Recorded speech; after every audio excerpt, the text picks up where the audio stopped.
Welcome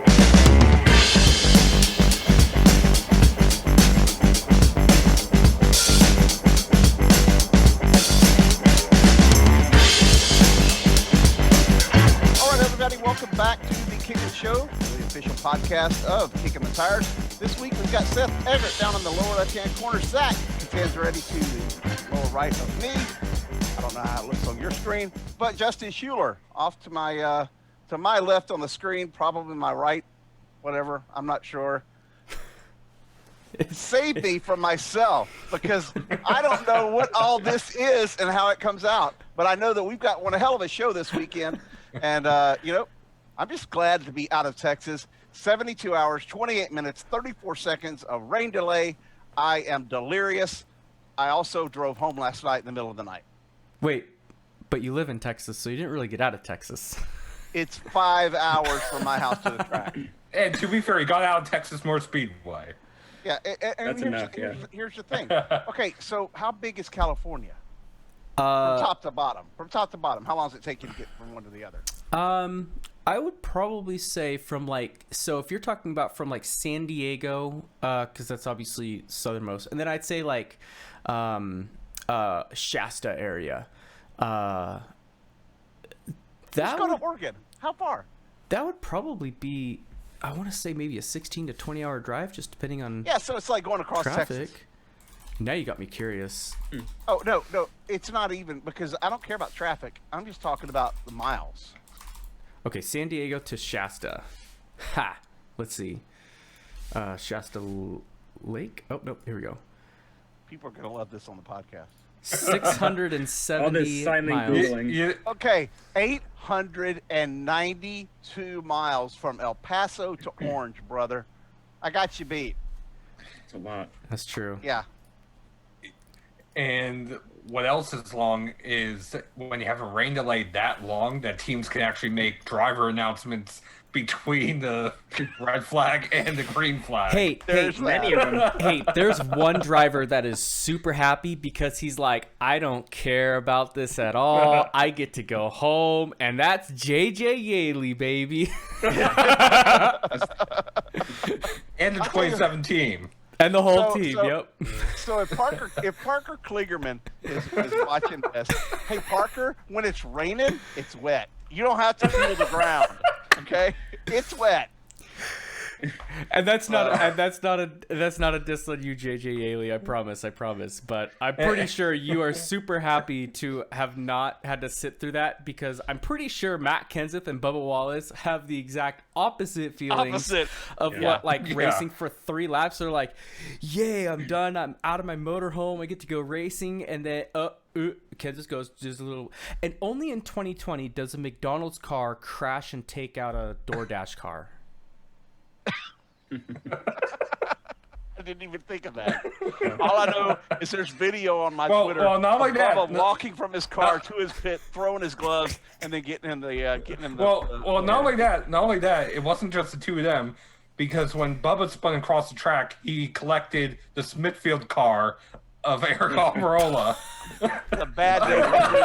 Oh man. And let me tell you something. Just as you know, one of the 2 people that were probably in the press box this week watching all of this unfold, because there was not a large media contingent at Texas Motor Speedway for the NASCAR Media Corps. I would have taken some Smithfield.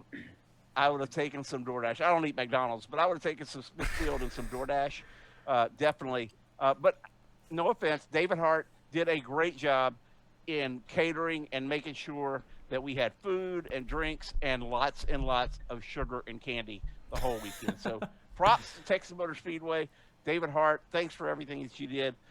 It was a long 72 hours, 28 minutes, and 34 seconds. And for you, at least, you mentioned you were the last beat reporter to stay.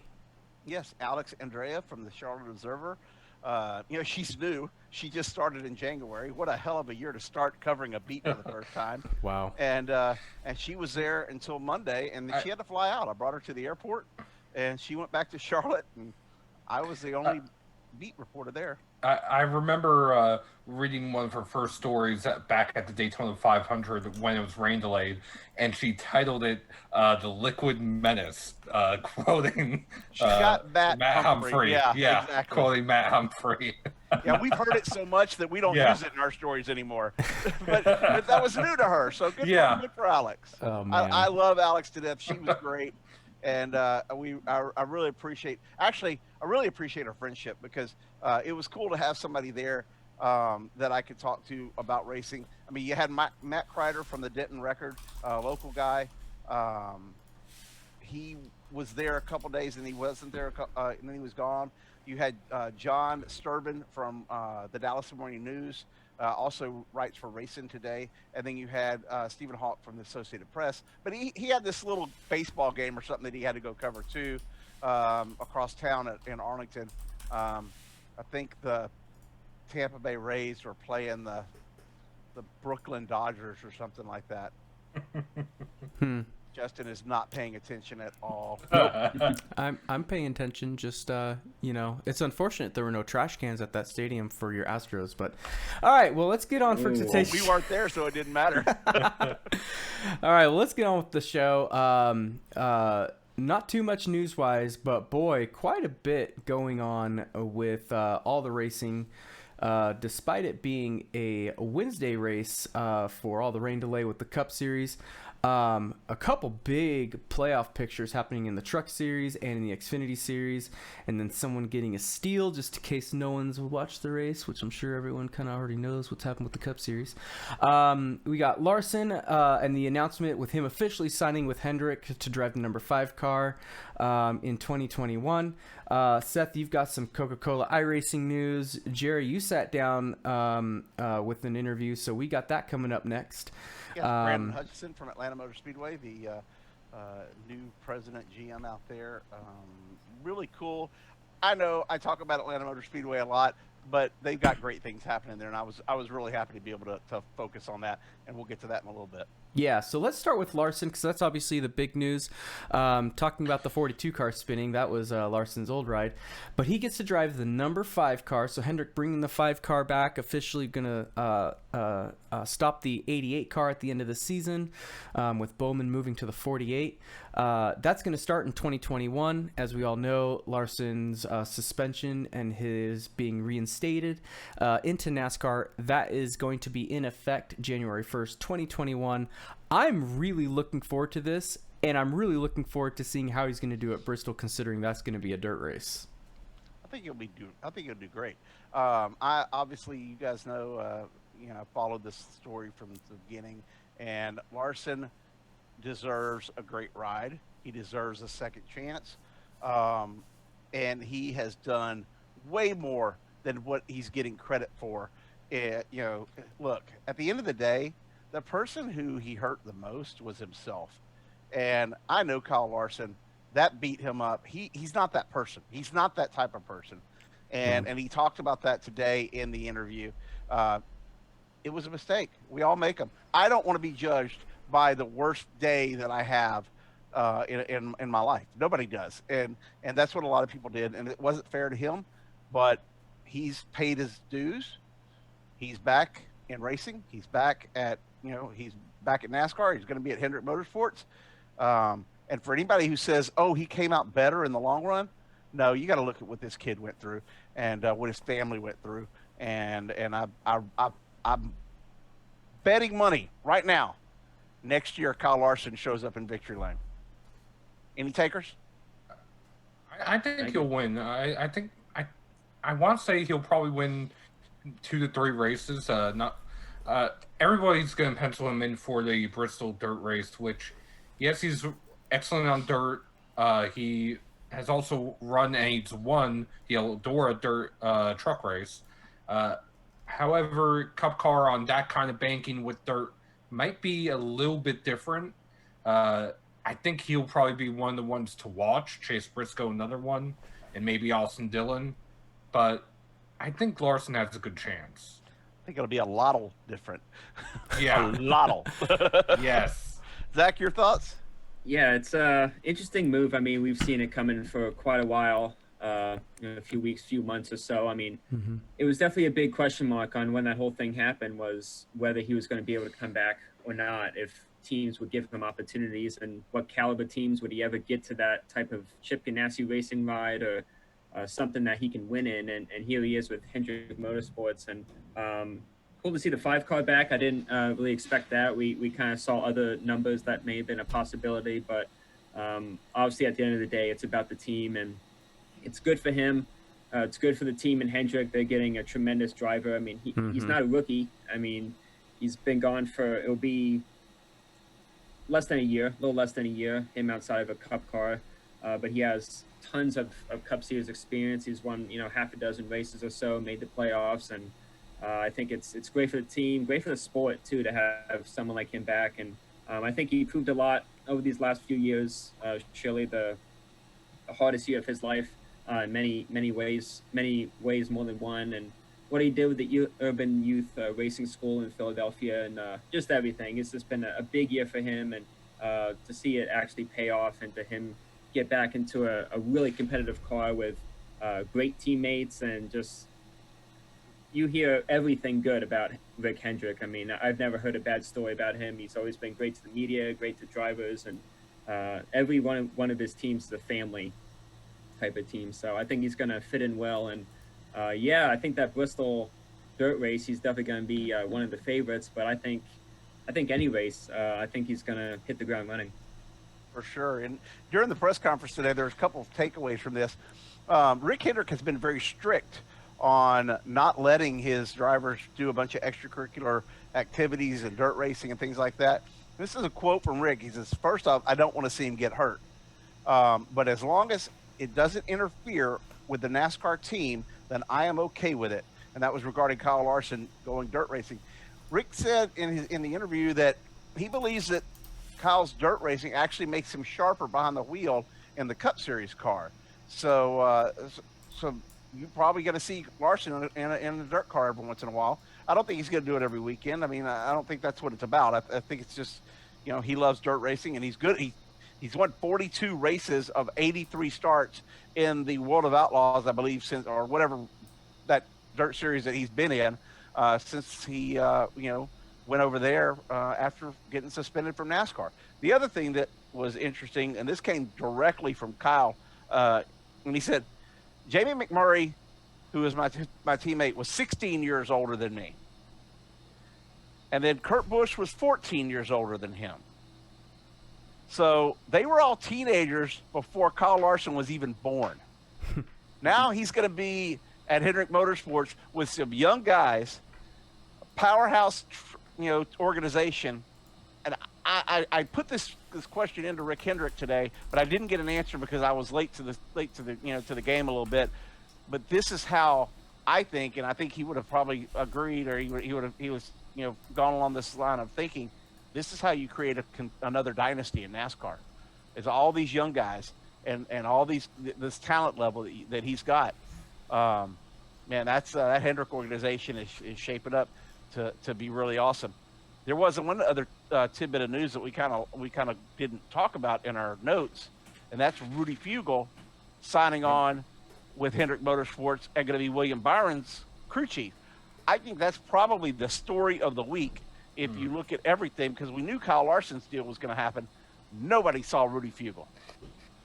And Rudy and William, they were on fire in the Truck Series years ago. 7 wins, I think. Wins, Yeah. 7 wins, 20 top 10s, and 23 starts. If it wasn't for that blown engine at Phoenix, he probably would have had that championship. Exactly.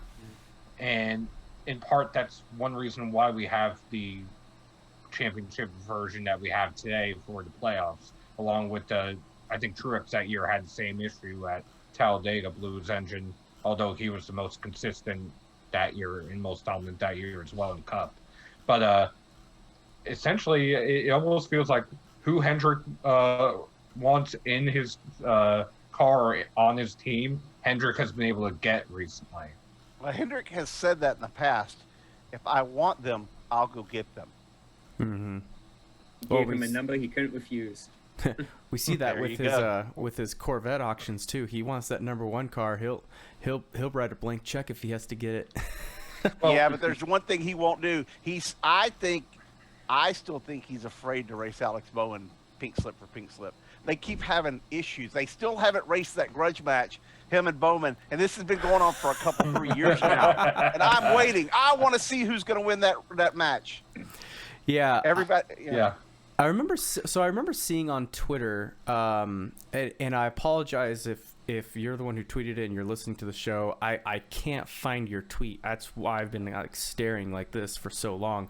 I've been scrolling almost nonstop. Someone tweeted out that 3 to 5 years, like 5 years ago, all Hendrick drivers were over the age of like 35 or 36 or something like that. Now, next year, all of his drivers are going to be under the age of 29. We are literally seeing the next generation of Hendrick Motorsports here. So let me take this real quick, Seth. Hold on. Because several years ago, Hendrick was criticized for not having a development program. And that's when he said that statement, if I want a driver, I'll go get them. And he knows he can cherry pick. He knows what a driver is. He got Jeff Gordon. He got Jimmy Johnson. Who would have thought Jimmy Johnson would have turned out as good as he was if you saw him racing in the, what was then the Busch Series, Xfinity Series, and William Byron, when he came into racing and with Dale Jr. and then left and came back with Kyle Busch in the Truck Series. So, and now he's in the Cup. So this is, Rick Hendrick knows racers. And what I was going to say is I think it was Joseph Sirigley who may have tweeted that first. I know Jeff Gluck also tweeted. I've seen it bouncing around what you're talking about, Schuler. Yeah. But as far as Byron and Fugel are concerned, I'm willing to bet that they'll probably find victory lane a few more times. No offense to Chad, but Canals, but I think they'll probably get to victory lane a few more times than Byron and Chad were able to. Yeah, and one more thing about that, just kind of comparing the older drivers. I mean, you look at, Dale Jr., Gordon, and now Jimmy, they're all, retired. Mark Martin years ago, he's retired. But replacing them with younger drivers, it's not just looking at 2021, 2022. I feel like he's putting young drivers in place, Rick Hendrick that is, putting young drivers in place who are going to be around for a long time. Like, I see a lot of lengthy careers out of these drivers. Not just in other teams. I think Rick wants them on his team for the long haul. I mean, we're going to see careers out of Chase Elliott. I don't think he's going anywhere. I mean, Byron, seeing Bowman go to the 48, that speaks a lot about how Rick feels about Alex, and now Larson at 5. I don't see any of these guys going anywhere, and I think that's part of Rick's strategy was to put not only the best talent in his team, but to have that longevity and say, hey, you're going to be here and we're going to have a long time together, just like we did with Gordon, Jimmy, and all those guys. Yeah, and with Clinton Boyer moving into the booth, retiring off the track and going up into the booth, I think Alex Bowman is going to be the next Clint Boyer, that next fun guy in the garage that everyone just loves to be around and all that stuff. So he's cool. Really? He's a good dude. Is that a joke? Or? No, I truly believe that. I think Really? he is. Yeah. It just when he won at California, and I kind of got to know him a little bit and all that stuff, and saw how he reacted to everyone and him just being loose and joking around almost nonstop with everyone. I truly believe that. And it was Eric Estep who tweeted that. So I want to make sure I do give credit there. So in 2015, all 4 Team Hendrick drivers were over the age of 35. In 2021, all 4 drivers will be under the age of 29. I know Mr. Estep. Yeah, we do. Yeah, he's a good kid. He's a good kid. Yeah. I'm actually happy to have talked to him. So, good. It's a good stat, Eric. Yeah. So a really good catch there, because like I said, that we're literally seeing the next generation of Hendrick Motorsports. All right, well, let's go on to the virtual world. Seth, you've got some news for us with the Coca-Cola Racing Series with iRacing. Yes, we had the penultimate race this past week. Excuse me. Michael Connie won, and he was in a must-win situation. That puts Junior Motorsports into the championship for. And Junior Motorsports also got their first ever 1-2 finish on the esports platform, with Brad Davies finishing second. So the championship 4 has been determined for iRacing. It's going to be Bobby Zelensky, who won at the Roval. You have Nick Ottinger, who won at Kansas, Conti, and 2017 champion Ryan Luza. For Luza and Conti, they're both going for their second championship. Ottinger and Zelensky are going for their first.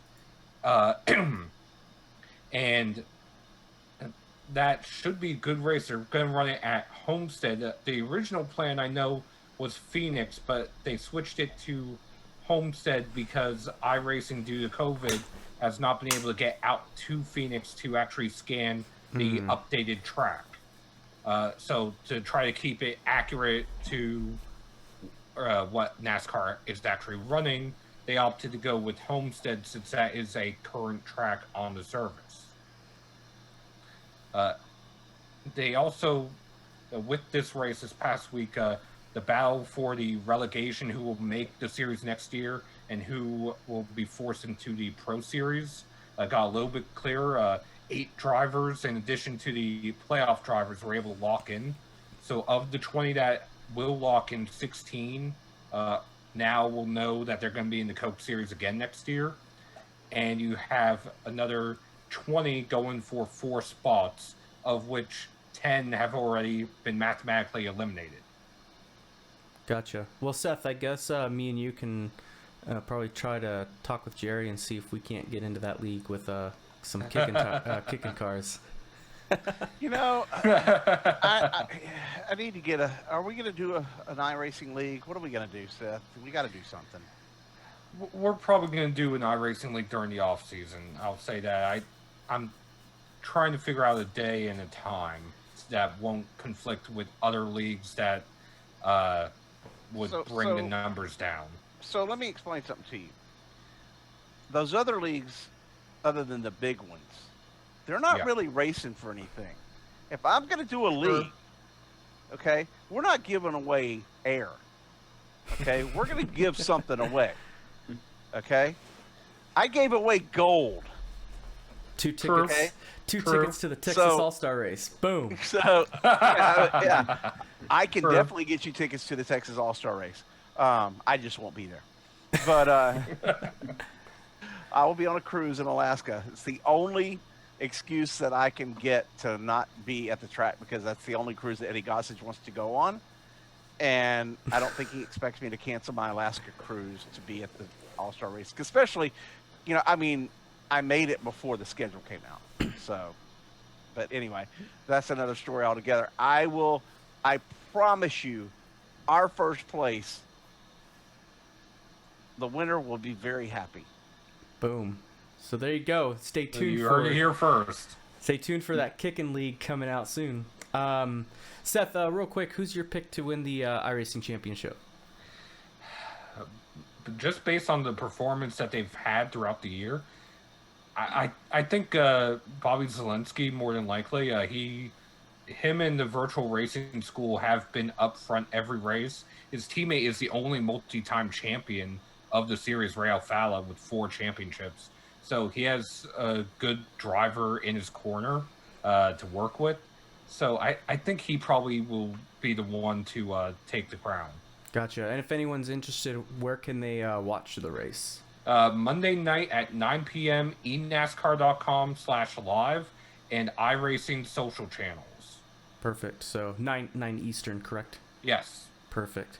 Well, there we go. Let's show some support to some of our virtual racers out there and get them a good showing, and I'm sure they're going to put on a good show for one last race this season. Well, Jerry, you sat down with Brandon Hutchison, the new president at Atlanta Motor Speedway, and had a good interview with him. You want to share a couple thoughts before we play that interview? Well, as I teased it earlier, you know, a lot of good things happening at Atlanta Motor Speedway. Former head of the track, Ed Clark, is doing some lobbying and trying to get them a casino there. And we talk about all of this. We talk about getting 2 races and the importance of that. And they also mentioned that Quick Trip's coming back. Okay, here we got Brandon Hutchison, from Atlanta Motor Speedway. I appreciate you coming on with us and kind of telling us what's happening with Atlanta. We all love your track. We know that there's going to be some changes. We also know that there's going to be another race and maybe a casino. So that's kind of what this was about. I wanted to give you guys a chance to spotlight what's going on in Atlanta, because we hear a lot about the other stuff that's happening in the NASCAR world, but I haven't been able to hear a whole lot of what's happening at Atlanta Motor Speedway, and I wanted to reach out to you guys and give you the opportunity to talk about it. Well, Jerry, thank you very much for giving us that opportunity. You know, for the first 50 years of Atlanta Motor Speedway's existence, we had 2 NASCAR Cup Series races. And as you know, in 2010, that went away. So for the past 10 years, we've been anxiously awaiting a second Cup race date back at AMS. So we're thrilled to be able to announce a couple of weeks ago that we're going to get our second race date back. We think that the community will certainly embrace it. It's going to be great for the economic impact for the state. So we're excited about it. You know, it's something that we've looked forward to for a long time, and we're ready to get going with 2021. How long has this been in the works? I mean, this is your first year officially running Atlanta Motor Speedway. I know you replaced Ed, and the first race didn't go back in March. It didn't go the way it was supposed to go. We all went home. Then when we came back, it wasn't what you wanted or expected. So obviously it's been a tough first few months for you, or first 9 months for you, but how did all this come about to get a second race and to put everything together like you have? Well, Jerry, as you very well know, our chairman, Bruton Smith, is a visionary, and Marcus Smith, his son, our CEO, is right in lockstep with his dad. So for him and the leadership within our company to work with NASCAR in trying to really not just bring a second race date back to Atlanta Motor Speedway, but to make changes within the 2021 schedule that would bring the NASCAR race fan an opportunity for some different entertainment. You know, our industry's done a great job this year dealing with the pandemic. We're the only professional sport that will run a full season in 2020. So as we looked to 2021,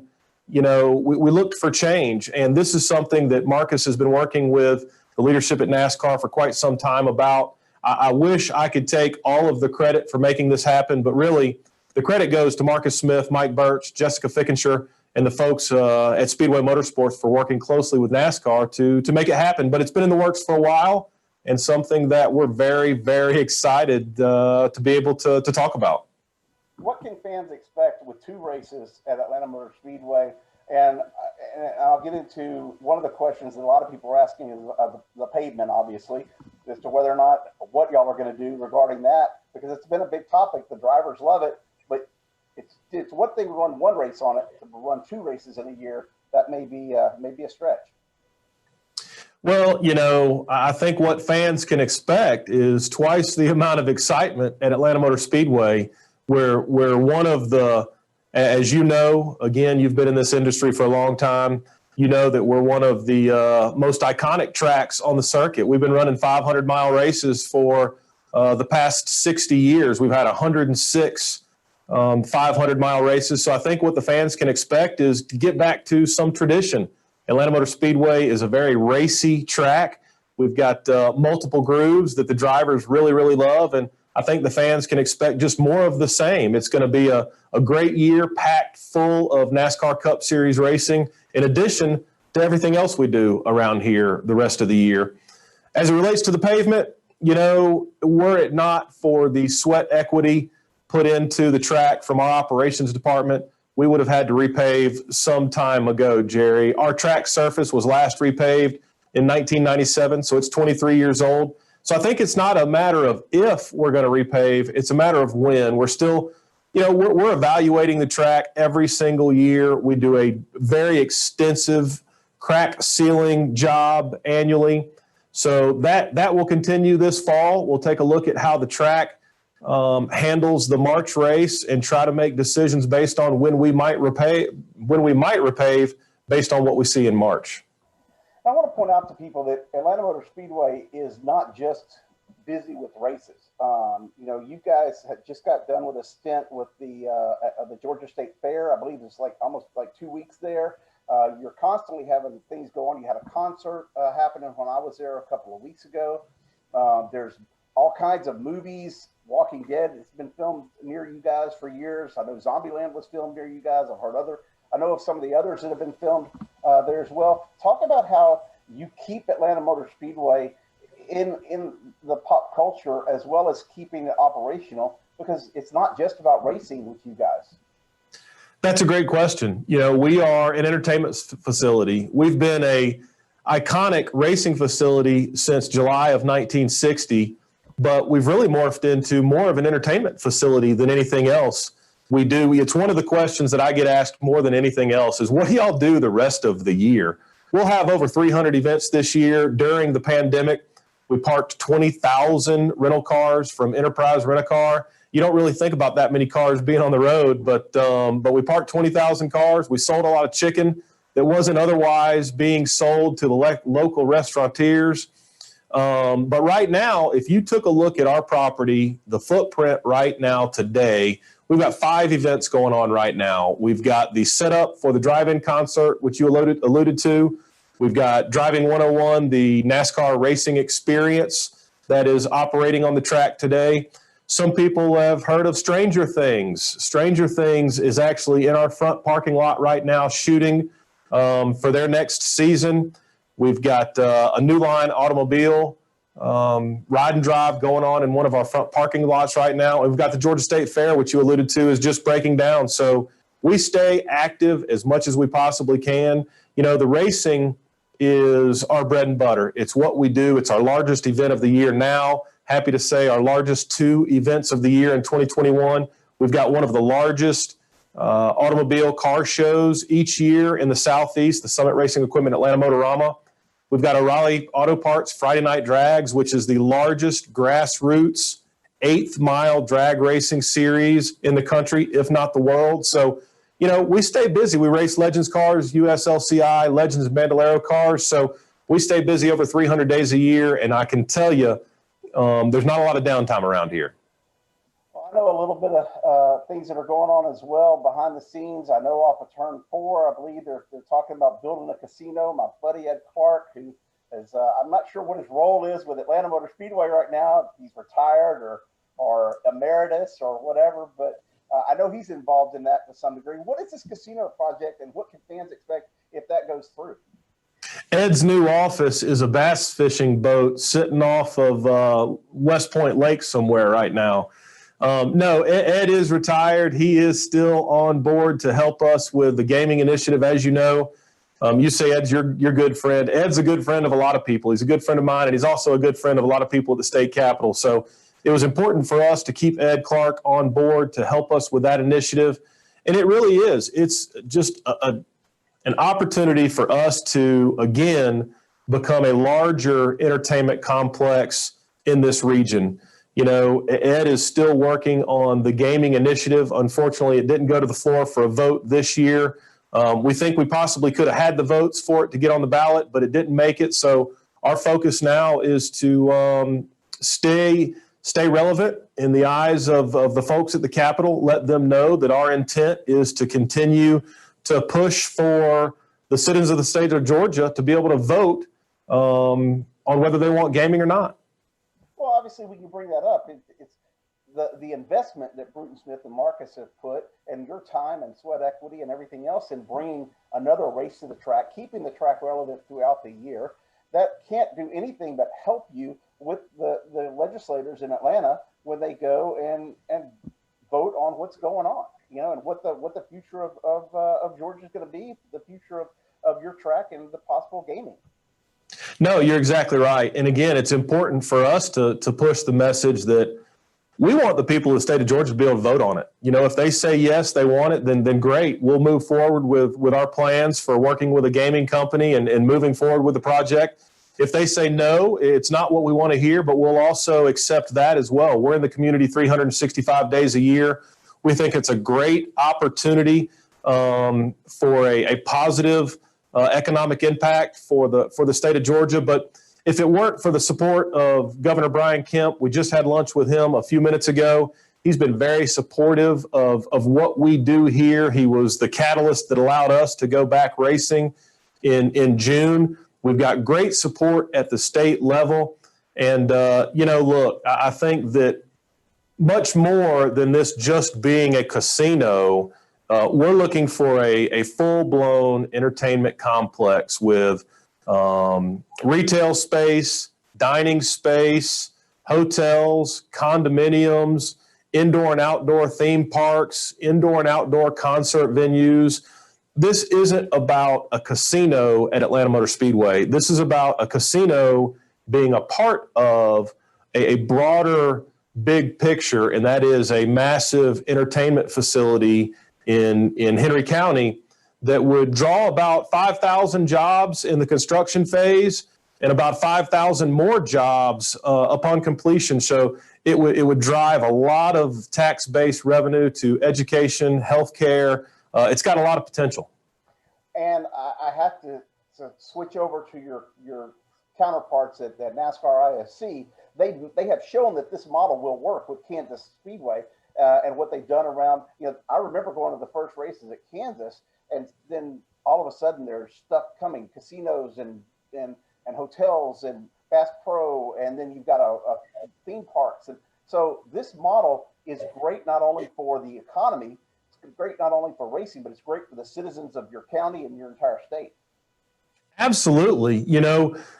Outside of Los Angeles, Atlanta, Georgia is known for traffic.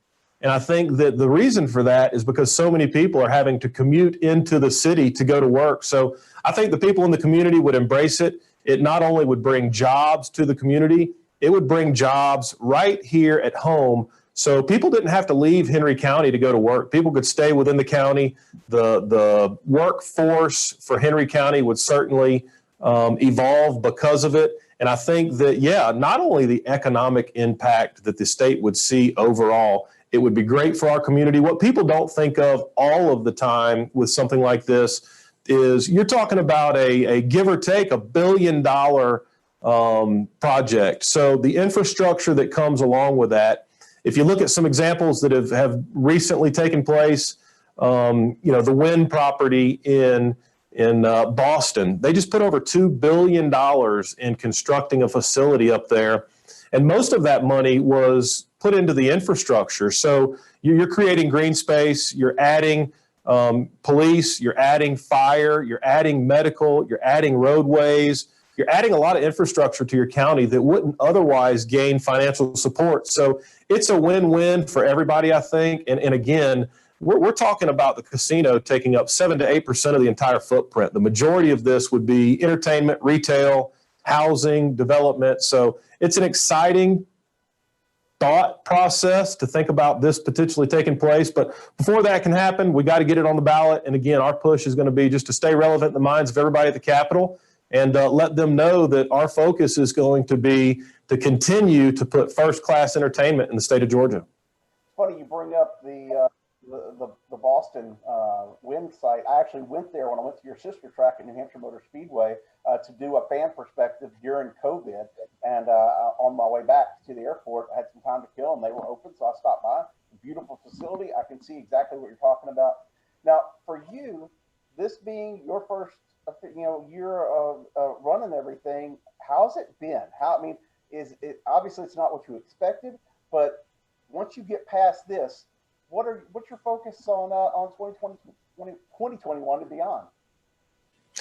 I told Ed that timing is everything. So the timing surrounding his retirement was just perfect for him. Jerry, I've been here for 25 years. I've been a fan of the sport. I've lived in this community. The state of Georgia, I'm born and raised in Atlanta, so the state means a lot to me. This is a dream come true to be able to have this position. It's a big responsibility. I understand that. It's gained a little bit of responsibility in having to work through COVID protocols. But, I think for me, this year has been a challenge, but it's been rewarding at the same time. We've got a great team here that has really dug in and weathered the storm, so to speak. We've been focused on trying to attract new non-traditional events to the Speedway. We've been very successful in doing that in 2020. And as I look to 2021, it's kind of tough, Jerry, because I can only plan based on what I know today. And what I know today doesn't tell me a heck of a lot about what 2021 is going to be like. So my focus is just to keep making sure that we do the best possible job we can in creating memories, creating fun, inviting families out to our Speedway, and putting on first-class events, whether it's a NASCAR race weekend or a state fair or a drive-in concert. I want to make sure that the people that choose to come to Atlanta Motor Speedway have the best possible experience. And that's my focus, whether it's 2020, 2021, or 2030, is just to make sure we are second to none when it comes to first-class entertainment. Well, Brandon, I appreciate your time and you taking the initiative to let us have your time here. So, good luck to you guys. We'll be there. Kicking the Tires team always shows up in mass for Atlanta Motor Speedway's races. We love Quick Trip, and so hopefully you can bring those guys back as well. But we'll definitely be there and support you any way you can, and good luck going forward. Well, Jerry, thank you for the time. We love Quick Trip, too. It's going to be their 7th year back with us. We're looking forward to welcoming Quaker State and Walmart into our portfolio. Looking forward to 2021. Thank you for having me. And listen, you're always welcome at Atlanta Motor Speedway. Come see us anytime. Thank you, sir. You take care, and I can't wait. I really am. I've been pumping this up for ever since it was announced, because I think it was the underrated story of everything that happened with the reshuffling of the schedule. And I'm very excited for you guys. So thanks a lot for coming on. Well, we appreciate that. And listen, we'll take all the support we can get. So keep pushing us, keep promoting us, and we look forward to seeing you soon. As I said before the break, Quick Trip is coming back to Atlanta Motor Speedway, and it got some of the best food in the media center and all of NASCAR. It may just be convenience store food, but it's pretty darn good. It's incredible. I mean, I've been going to Atlanta for years, and it's always probably been my favorite part of the race weekend, actually. But that's when I knew we were in trouble in March, because me and Jerry went to Atlanta Motor Speedway on March, I guess, 12th or 13th, and it was the day that NASCAR shut it down. And when we walk into the media center, there was no food at all. No drinks, no hot dogs, no cold cuts, no muffins, donuts. It was all gone. So I'm like, uh-oh. No muscle milk, no nothing. Muscle milk. Muscle milk. Like from actual muscles, or like, are we talking about protein shakes or something? It's like a protein shake, yeah. Okay. Milk for your muscles. Go to a Quick Trip, look in the cooler, call muscle milk. Huh. All right. Well, while half of our audience is Googling muscle milk right now, let's talk about the race weekend. I just say that because, like, when I was a kid, my mom tried to have me on goat milk. Ugh. So, anyway, going on to the race weekend. Trucks raced on Sunday, and Xfinity raced on Saturday, and as we mentioned earlier, Cup Series had to wait until Wednesday to finish their race. I think a lot of us called Sheldon Creed winning the truck race, and sure enough, he put that truck in victory lane to secure his spot. Dominated that race, led 131 laps of the 147 that they ran. So Sheldon Creed being the next one locked in to the championship 4 with Brett Moffitt. So there's 2 spots left as they go to Martinsville. But one other thing that kind of happened was with Ben Rhodes. If you missed the truck race, Rhodes and Christian Eckes got together just a little bit. And Christian Eckes wanted to let Ben Rhodes know that he was number 1, not just once, but twice at the same time. And you can see that video on my Twitter. Not blurred out. But that's obviously one situation. But the next one that happened later on in that race was something a little bit more, controversial. Because Chandler Smith in the 51 truck decided to retaliate on behalf of his teammate and wreck Ben Rhodes on the last lap. That ended up... He got loose. It was the last lap. He was fighting. He came off the corner. I'm sorry. It was one of those racing deals. And then Ben Rhodes being upset, crashes Josh Bilicki, who has nothing to do with it. Yeah, So, I can't comment on that, but I do have Ben Rhodes in my fantasy picks this weekend, and I am heavily invested in it at this point. Speaking good of at Martinsville. fantasy, Because I I feel like Ben Rhodes is either just gonna flat out put that truck in victory lane and have everyone else lap down at Martinsville, or he's gonna be They're part gonna of a put him yard into the sale. wall. well, yeah, well, that's if Thorsport doesn't have an engine issue, because all the truck teams, Thorsport always seems to have some sort of engine issue with one of their teams at some point each weekend. This past weekend it was Grant Enfinger. It's just a recurring theme that I've noticed, especially the past 7 to 8 races or so. Even last year, remember, wasn't it like Yeah. Sauter blew Vegas. a motor and then Yeah, it crashed was in Vegas. it was Yeah, in Vegas. two Yeah. of them at a time. Yeah. Yeah, and then the other one that had issues, Grant Enfinger had engine issues just shy of 100 laps into the race. So about 20 laps past halfway, and the engine expired on his F-150. So pretty Yeah, but- big. Yeah, just one thing about Rhodes, I guess, before we move on, because it's just something that I've noticed with Ben. I mean, he's such a great guy. Like, if you've ever interviewed him, or if you're a fan, if you've gotten an autograph from him, he looks at you in the face and he talks to you. You know, he's a young kid. He hasn't really had it quite easy in the sport, I feel, but he's been with a good team for a while, and that was a rough move for sure. I mean, I was surprised he wasn't parked for that. I kind of saw that coming, but you know, he was able to finish, and he's just not scared to ruffle people's feathers. You know, you see some drivers who just have that grit once, you know, they're a nice guy outside the truck or the car or truck, and then they get into the race, and man, you do not want to mess with them at all. I mean, we saw him with Tyler Dipple at Eldora a couple years ago, Ben Kennedy at Martinsville, Brennan Poole at Kentucky. I mean, he fights guys. That's when you know you got big ones. It's when Yeah. you're going after Ben Kennedy. Okay. Yeah, I mean, Ben Your Kennedy came mama after him. owns the sport, and you going Yeah. after the guy who is now like over 90% of NASCAR. He's the Yeah. future of NASCAR, and you're gonna. That's when you know Ben just don't care. I wonder. yeah, I wonder if Tony Kennedy Stewart's technically going to bring came him up on to board one him. of these days. Oh, well, he does drive a Ford. He does drive a Ford, so there's that. good fit. Yeah. But technically, Kennedy came after him at Martinsville. I got that on video and posted. I was like the one video who took that, and I got the audio. And oh my God, Ben Kennedy was so pissed at him. But he's like, just come over to me and talk, you know. And I think he was surprised how gentlemanly Rhodes was. So he wanted to be mad, but he couldn't be any more mad because Ben was such a good guy. So you get both with Rhodes, and it was just a surprising move, but man, that's what the playoffs are for, I suppose. Poor Norm. He's just so lonely in that parking lot.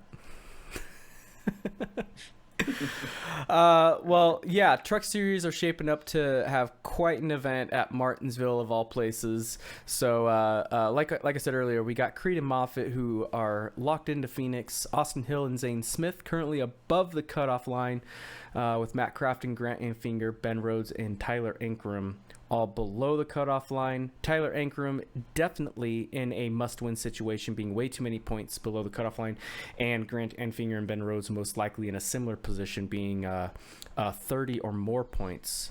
Actually 40 points, 42 points below the cutoff line. So they're also in must-win situations. So that'll be exciting to see. Going to the Xfinity race, which raced on Saturday, Gragson being in a fantastic position to kind of get himself out of that hole. Unfortunately, probably does a little bit too much mirror driving. Maybe car just wasn't quite handling quite right. Whatever it might be, just does a mistake in the last couple laps, and Harrison Burton able to take full advantage of that. Not in the playoffs, but steals a win out at Texas over Gragson. Man, that's a bummer for Gragson. That kid's been through a lot this year, and to still be able to put himself in winning positions like that. As a racer myself, as someone who has gone through stuff like that, I don't think I've ever shared this, but I lost my birth mom the day I won my very first kart race. And I had no idea. it's not easy to have that swing of emotions. So, Noah, I can relate, man. It's not easy, dude. And, you know, the fact that you're showing this kind of strength with so much adversity going on in your personal life like that, dude, props to you, man. Keep your head up. Keep going after it. You have your own storybook right here, dude. Don't give up. So anyway, I just wanted to share that. But yeah, so Noah, unfortunately, losing that race, a true heartbreak moment. But Harrison Burton getting the win. Like I said, not in the playoffs, so it doesn't really mess up the playoff picture. But we had quite a few guys aside from that not have great finishes. Obviously, Chastain finishing 16th, but you have 4 other playoff drivers finishing 24th or worse. Obviously, Chase Briscoe already locked into Phoenix, finishing 24th, but Brandon Jones, Justin Allgaier, 25th, 26th, respectively, and Ryan Sieg down in 31st with mechanical issues. I guess he had something go on with his shifter shaft. Drive shaft. So, yeah. And for Briscoe, it was right rear shock mount failure that caused him to go so many laps down, which that's fairly unusual, at least in modern NASCAR anyway. But you had some good runs from some of the underfunded teams. Ryan Vargas and Tommy Joe Martins getting their first career top 10s. Brandon Brown, his first career top 5. Yeah. Josh Williams, for the first time in his career, getting back-to-back top 10s. So there were some good stories, at least with the underfunded teams as well. And Tommy Joe Martin's TJM, his crew had the video up, and everyone was celebrating and jumping off the wall like they had just won the race. Look, if you followed Tommy Joe Martins on Twitter, he has been driving himself into the wall about just not finishing where they should have been and always wanting to get that top 10. Well, TJM, here you are, man. And then last week's guest too, Anthony Alfredo, getting a 3rd place finish too. Yeah, it's his best career finish. And y'all had him on the show. Yeah, and also for Vargas, like I said, it was his first career top 10. He made sure to hug every crew member afterwards, and there's actually a photo of him. His mom was at the race, and he shared a moment with his mom on Twitter that I think everyone would appreciate too. So if you haven't checked that out, by all means, go do so. Yeah. Yeah, it was a lot of emotions for sure out of that race. I mean, as I say, the Xfinity Series just always tends to bring the best and worst out of all the drivers, but just incredible racing. I mean, I don't know where Burton came from on that last lap. I mean, obviously Gragson made a mistake in turn 4, but I mean, Harrison was really, really quick all day. And when he was getting held up a little bit there with Alfredo, you know, Gragson started to eat away a little bit. I think it was around a second with 2 to go. I'm like, he's going to be out. He just cleared out, Burton just cleared Alfredo. And I'm like, that's not enough time. But once they went down the backstretch on that last lap, you know, they were right there in the traction compound, and he started getting a run. I'm like, oh boy, this is going to be close. It's going to be close. It's going to be a photo finish. And then Gragson just goes right up the hill and he loses it. And of all the, I mean, we see hundreds of finishes, but that was one of the hardest finishes I've ever watched, just to know. He's lost a lot of races. I mean, I think of the 2 Homestead races this year, he was dominant. In the Truck Series, he had a lot of races get away. He's so talented, but I mean, gosh, that had to be so hard for him. And I think he handled it well, about as well as someone like him can handle it. He's so emotional and he cares so much. You know, he made a little bit of a mistake there in the post-race interviews, but that's just emotion. Yeah, Noah's a great kid, and you know, I saw it. I was sitting here in the press box, and I'm looking. I'm watching. Oh my God, Harrison's going to catch him. Is he going to? Is he going to get around it? Well, there was no doubt at that point he was going to get around him. They would just. It was like, I don't know if Noah just lost the gas, shot up the track, how that happened, but hey, this is big time auto racing, and Harrison got the victory. Became the first father-son combination to win at Texas Motor Speedway. His dad actually won, I think, the first year at Texas First Motor one. Speedway in 1997, and now Harrison wins this year. So that was kind of really cool.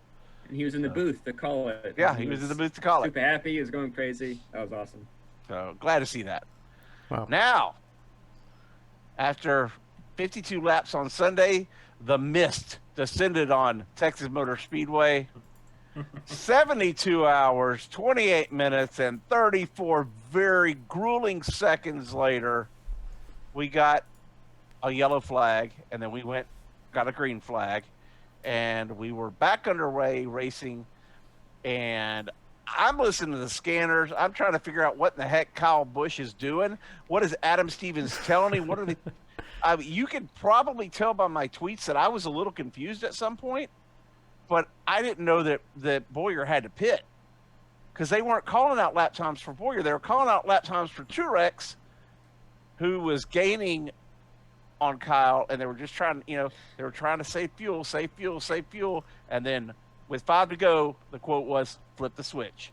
And there was And he did.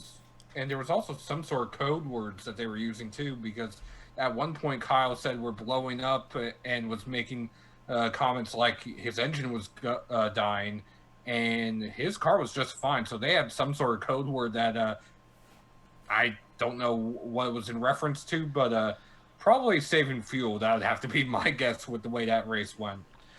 I picked Kyle, didn't I? Didn't I say Kyle was going to get a win? Yes, you I did. think so. Okay, Yeah. thank you. I also want to point something else out. So this is I don't know if it'll zoom in, but okay. You see all those? You see all this? Yeah, those are nice. I don't know who all I picked other than Kyle, but apparently I made $100 on DraftKings this weekend. So Nice. So that Now, means we all get $25. yeah, there you go. Jerry, did you guess that he was going to be a fan of the lap cars and actually say that they were very easy to pass this weekend? Yeah, I know. No, I did not, because that never happens with Kyle. Never. That was the craziest thing from that race. Yes. And what that about was, about Truex? Because he finished second, and had he won, that would have messed up the playoff picture for sure. Yeah. Well, it definitely helped some of the playoff drivers that Kyle Busch won. Bowman probably chased Elliott the most after Chase's tire issues. Kurt Busch with his overheating issues. So it definitely helped that Kyle won and not Truex, at least in that sense. Although it looked for a while that the playoff picture was going to be a little crazy going into Martinsville with Harvick bouncing off the wall, Hamlin's issues. So Harvick almost got taken out on the front Yeah. stretch too. Yeah. Again, yeah, later Yeah. on in the race. Yeah. as did Hamlin. So yeah. as did Hamlin. Well, and then had So- Truex won, Hamlin would have only been 2 points above the cutoff line. Yeah. So Well, And that was just one of the stories that were really on tap when it comes to those top 3 or 4 there late. I mean, Jerry, you mentioned Boyer. Would have been nice if he didn't have to pit, but we were kind of aware that he had to. This was probably the best race he's had in quite a while. We saw him get the lead as soon as they restarted on Wednesday, and he didn't let go of it for a while. And Yeah, he was up there. I mean, that would have been a great story. And then, we mentioned Truex. Just he kind of has to win. I mean, he's in a better position in points now, but especially after that spoiler and losing 20 extra points, I mean, we're looking at perhaps a completely different championship if that 18 car runs out of fuel. And then Christopher Bell as well. I mean, he was racing Truex there when I think Boyer was still out, but it was Kyle, and they were racing for third. It was Bell and Truex. I'm like, if Bell gets by Truex here, Boyer's pitting. If Kyle runs out, Bell's going to win. And this is going to be an incredible win for this team that's not even going to be in existence in a couple weeks. y'all hold me to this, okay? Don't let me forget. Yeah. But I have it'll say 95 on it. There's nothing I can do about that. But I have an autographed checkered flag. You can see the edge of it over there with Christopher Bell. That's going to go to a lucky follower here on the Kickin' Show. I'm going to pick one of whoever it is when C. Bell gets his first win. So Ooh. however many followers we have, okay?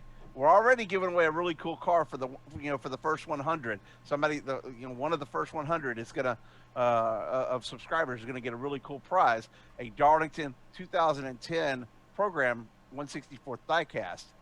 But that checkered flag, signed by Christopher Bell, is gonna go to any of those who were following us at the time whenever he gets his first Cup Series win. And one other thing I do want to say, at least in regards to the red flag, the 72-hour red flag, it's actually not the longest red flag in Cup Series history. They mentioned it on the broadcast, and NASCAR Man on Twitter, who does the YouTube documentaries with Brockbeard, actually found in 1973 the Bristol Spring Race had a 2-week red flag due to rain. But that was because they couldn't come back, not because of a continuous deal. Yeah. So this is the longest time in modern history that we have been continuous delay. They knew that was going to happen. Although I do want to say it's very coincidental, both that 73 Bristol race and Texas were both red flagged on lap 52. Nice. Wow. And there was an IndyCar race at Texas that was because they got rain a couple years ago. But that was also pushed because back. they couldn't continue. They had to reschedule it. Yeah. Wow. That was a couple months or something. Yeah. So post-race Zooms are always fun. Sometimes they're good, sometimes they're bad. But that's where we get all the information from the drivers that finish top 3 and then the ones that don't finish so well. And someone, I don't want to call him out. I'm not sure who it is, honestly. Otherwise, I would say his name. I'm not scared of that. But I don't want to wrongfully call anybody out. But someone asked Martin Truex Jr., "Hey, do you think that Kyle would have let you pass him so that you could lock in for the playoffs at Phoenix?" And Martin Truex Jr. had a classic. I see. You watched the video, didn't you? It was like this. Next question. Yeah. Next question. Man. So, yeah, that was... knowing Kyle, I don't blame him at all. I don't think anyone does, really. Well, he said in the post-race interview, he says, "I feel like crap because I could have let my teammate, lock into Phoenix." But he and Adam Stevens, they needed this win. Yep. 16 seasons he's had at least one win, 33 straight races. Yeah, this is big-time auto racing, boys. There's no I in 18 team. Just be faster next time. That's what we always say. Yeah, that would have been a rough night for the sport. See something like that. I mean, I know Formula One they've had. I think of Michael Schumacher and Rubens Barrichello back in 2002 in Austria. I mean, they pretty much just let each other win back in the day. They kind of had the sport by a stranglehold, and they can do that. But I mean, when you look back on it, you're like, that's not really a real win. Yeah. Right, but that happens even now. Some of the Lewis Hamilton's been given the pass a couple times.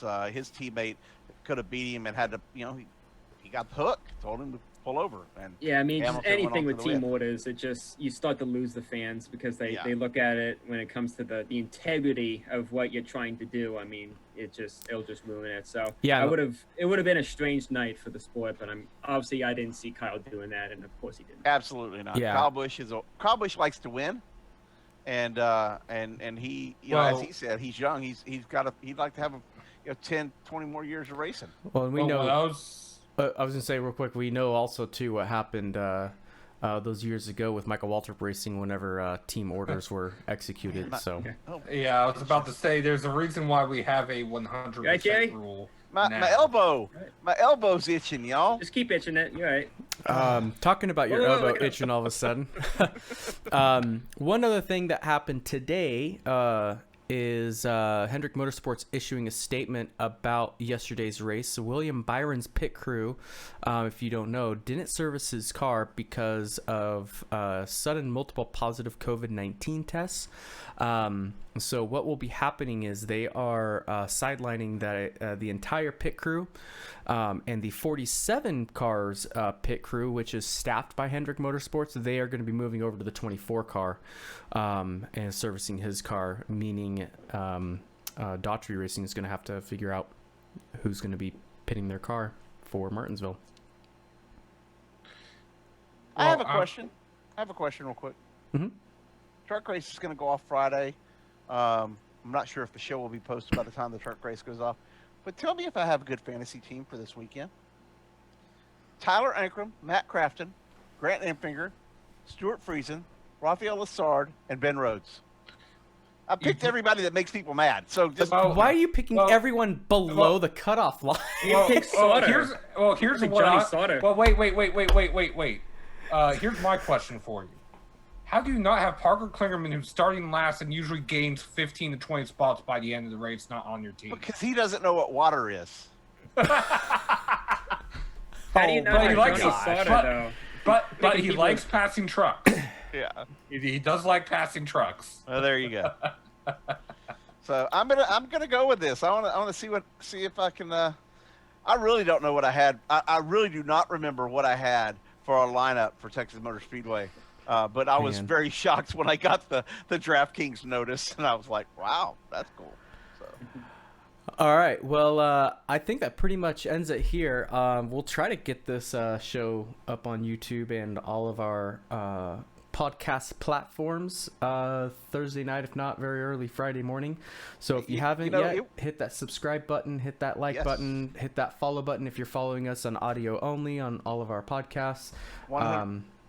That's a prize. Somebody in the first 100 will get this. 100 subs to our YouTube channel. So go to our website, kickingetires.net, and you'll see the YouTube channel link up in the top right-hand corner, as well as the most recent podcast episode added there. And if you want to go back and listen to any of our other shows, it's we got our full archive all embedded right there. You know, this show would be great if I didn't run it off the rails every week. That is true, and it was. Well, you did. But to be fair, you did itch to your arm today, so that's why it spun out. Oh, okay. There you go. I'm sure it would. I'm sure it would pique your interest if you didn't have to stay till Wednesday for a race too. So yeah, I'm glad that this show is in the bag. I'm going to call it a night. You guys have fun. Thanks everybody for bearing with us all throughout this long show. It's almost as long as the delay at Texas Motor Speedway. But we appreciate you guys watching and tuning in.